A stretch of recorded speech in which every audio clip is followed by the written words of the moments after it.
نام ہے وہابی نام ہے بابی میں ہوں مسلم علمی کتاب. کورٹ کا ڈیسیژن آیا ہے ڈاکٹر عامر لیاقت حسین رحمہ اللہ تعالی کے حوالے سے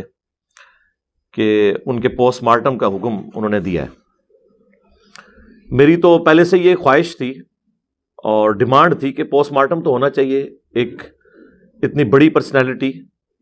باقی جو علمی اختلاف ہے یا کوئی اور ایشو کسی کا ہو سکتا ہے وہ اپنی جگہ، لیکن ظاہر ہے ایک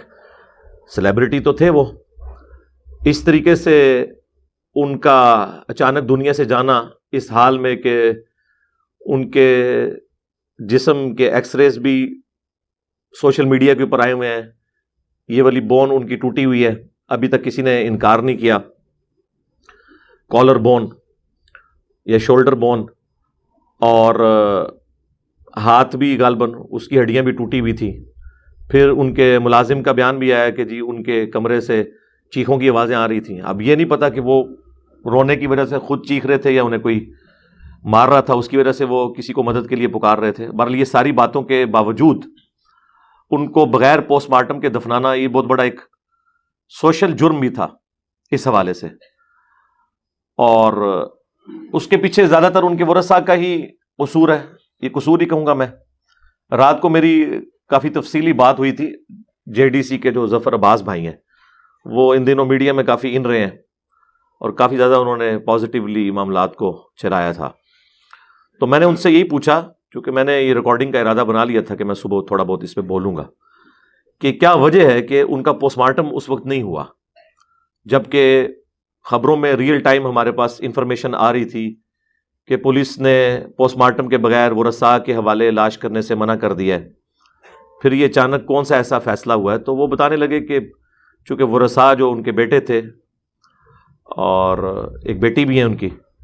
پلس ان کی ایکس وائف بھی آئی ہوئی تھی، وہ تو خیر وارث نہیں ہے لیکن بہرحال وہ بھی بچوں کی ماں تو ہے. ان سب کا یہ ڈیسیژن تھا کہ ہم پوسٹ مارٹم نہیں کروائیں گے. اس کے پیچھے یہ ریزن نہیں تھی کہ وہ کوئی ان کے قتل میں جو مبینہ ہے، یعنی یہ نہیں ہم کہتے کہ یقیناً ایسا ہوا ہے، ہو سکتا ہے نہ ہوا ہو، اس میں کوئی شامل تھے وہ، بلکہ وہ یہ کہہ رہے تھے کہ انہیں زندگی میں بھی اتنی تکلیفیں دی گئیں، ان کی میمز بنی. اگر پوسٹ مارٹم میں کوئی ایسی ویسی رپورٹ نکل آئی، جو میں اشارتاً گفتگو کر رہا ہوں، آپ کو پتہ ہی چل گیا ہوگا کہ میں کس حوالے سے بات کر رہا ہوں، کیونکہ صحیح بخاری میں حدیث ہے کہ جو مر گیا وہ اپنے انجام کو پہنچ چکا، اچھے یا برے، اب تم اسے گالی نہ دو. البتہ یہ ضرور ہے کہ اگر اس کی ایکٹیویٹی کی وجہ سے باقی لوگ افیکٹ ہوئے ہوں یا اس کی ایکٹیویٹیز کی وجہ سے قرآن و سنت کی تعلیمات کا کوئی نقصان ہوا ہو، وہ آپ ڈسکس کر سکتے ہیں، لیکن کسی کی ذات کو ڈسکس نہیں کر سکتے. بہرحال وہ انہیں یہ خدشہ تھا. تو ظفر بھائی کہہ رہے ہیں، میں نے انہیں کہا کہ ہم ہاسپٹل والوں سے یہ یقین دہانی کرواتے ہیں ایفیڈیوٹ پہ کہ وہ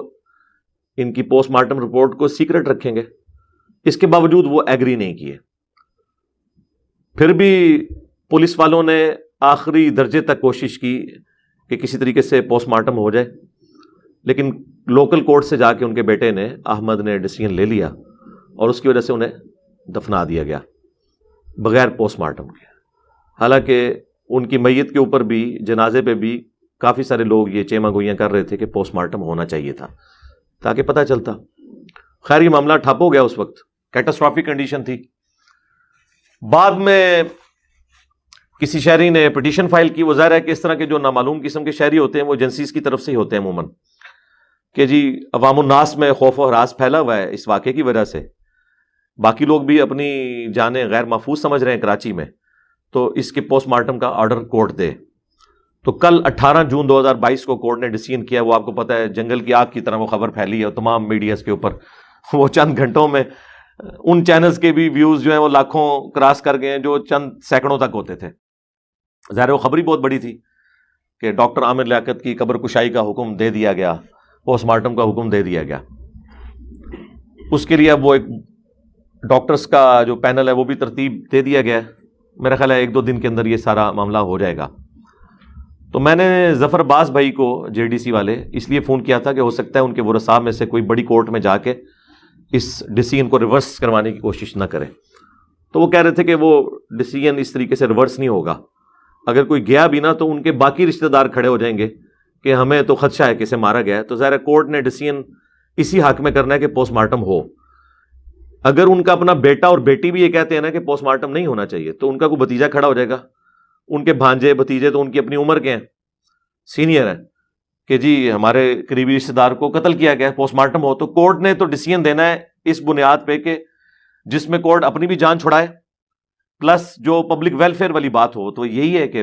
پوسٹ مارٹم تو ہونا چاہیے، ایک ہائی پروفائل کیس ہے، اس لیے وہ یہی ڈیسیژن کریں گے۔ تو ان کا موقف یہ تھا کہ وہ شاید بڑی کورٹ میں نہیں جائیں گے اور یہ اسی طریقے سے ڈیسیژن ایگزیکیوٹ ہوگا۔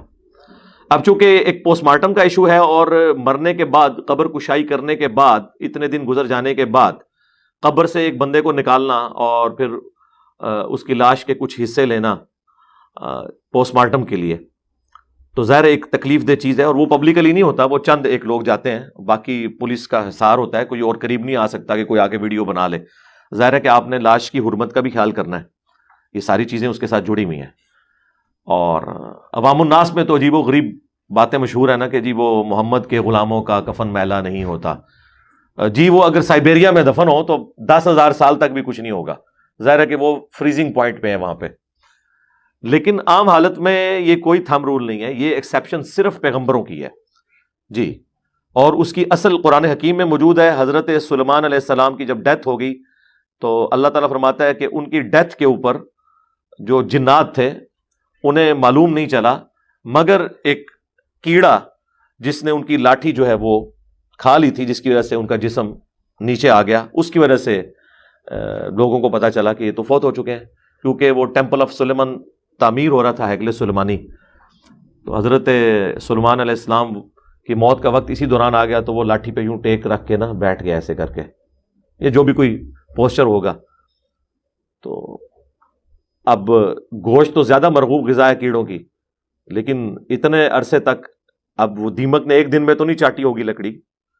ہفتوں مہینوں لگے ہوں گے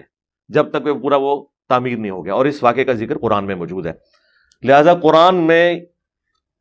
عقیدہ انبیاء کرام کے بارے میں کہ ان کے جسم سلامت رہتے ہیں مرنے کے بعد، اس کی اصل قرآن کے اندر موجود ہے،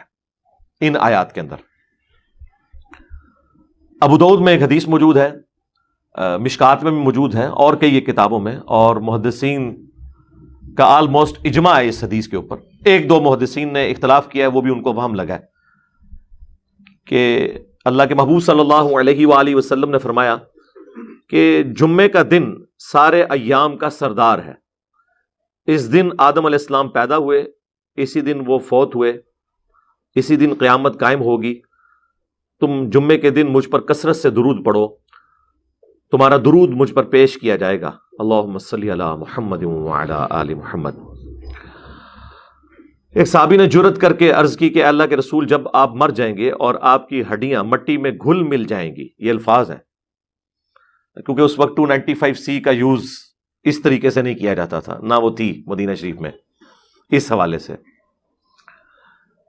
تو کسی نے ان کے اوپر گستاخی کا فتویٰ نہیں لگایا، اور ان کے سوال کرنے کی برکت سے عقیدہ پتہ چل گیا۔ جب آپ مر جائیں گے آپ کی ہڈیاں مٹی میں گھل مل جائیں گی، کیا اس وقت بھی آپ پر درود پیش ہوگا؟ تو آپ صلی اللہ علیہ وآلہ وسلم نے فرمایا، ان اللہ حرم علی الارض ان تأکل اجساد الانبیاء، بے شک اللہ تعالیٰ نے حرام کر دیا ہے انبیاء کے حق میں کہ مٹی ان کے جسموں کو کھائے، یعنی مٹی کے لیے حرام ہے کہ وہ نبیوں کے جسموں کو کھائے۔ یہ پروٹوکول صرف پیغمبروں کا ہے، اس کے بعد بھی کسی کو مل سکتا ہے، لیکن وہ عقیدہ نہیں ہے، may be may not be. جس طرح صحیح بخاری میں حدیث ہے، سیدنا عمر کا پاؤں جو ہے وہ مرنے کے آلموسٹ 70 ایئرز کے بعد حجرہ عائشہ کی دیوار گر گئی، تو وہ تعمیر کے دوران ایک پاؤں ظاہر ہوا اور لوگ پریشان ہو گئے کہ شاید نبی علیہ السلام کا پاؤں مبارک ہے، لیکن اندر قبروں کی ایگزیکٹ لوکیشن کا کسی کو اندازہ نہیں تھا۔ تو عروہ ابن زبیر کو بلایا گیا جو سیدہ عائشہ کے بھانجے تھے، وہ محرم بھی تھے، وہ اکثر اندر جایا کرتے تھے، تو انہوں نے پھر ہائی لائٹ کیا کہ یہ جو لوکیشن ہے یہ حضرت عمر کی قبر مبارک کی ہے، یہ ان کا پاؤں ہے۔ تو پھر ان کے پاؤں کو اندر کر کے دوبارہ سے اس معاملات کو سیدھا کر دیا گیا۔ اب جو لوگ یہ سمجھتے ہیں کہ آخرت کی زندگی جو ہے وہ دنیا کی سی ہے، جس طرح المہند میں دیوبندیوں نے لکھا اور یہی بریلویوں کا عقیدہ ہے، اللہ تعالیٰ انہیں ہدایت دے، پتہ نہیں کس نے ان کو یہ چیزیں پڑھا دی ہیں۔ تو اگر یہ دنیا کی سی ہوتی تو دنیا میں اگر پنڈلی تک اس طریقے سے پاؤں کسی کا نکلا ہوا ہو اور اتنے لوگ اس کو دیکھ دیکھ کے استغفار پڑھ لیں تو اپنا پاؤں اندر کر لے گا کہ یار کہ میرے پیر نو انڈر ڈسکشن بنایا جائے، لیکن کوئی پاؤں اندر نہیں کیا، وہ پاؤں خود اندر کرنا پڑا۔ اس سے یہ بھی بات پتہ چلی کہ وہ آخرت کی زندگی ہے، اس میں جسم سلامت ہے لیکن اس زندگی کا اس زندگی سے کوئی تعلق نہیں ہے۔ دوسرا، غیر انبیاء کے لیے بھی بعض اوقات یہ فضیلت ہو سکتی ہے، لیکن لیکن لیکن یہ رول نہیں ہے، رول صرف پیغمبروں کے لیے ہے۔ نہ میں وہابی نہ میں بابی، میں ہوں مسلم علمی کتاب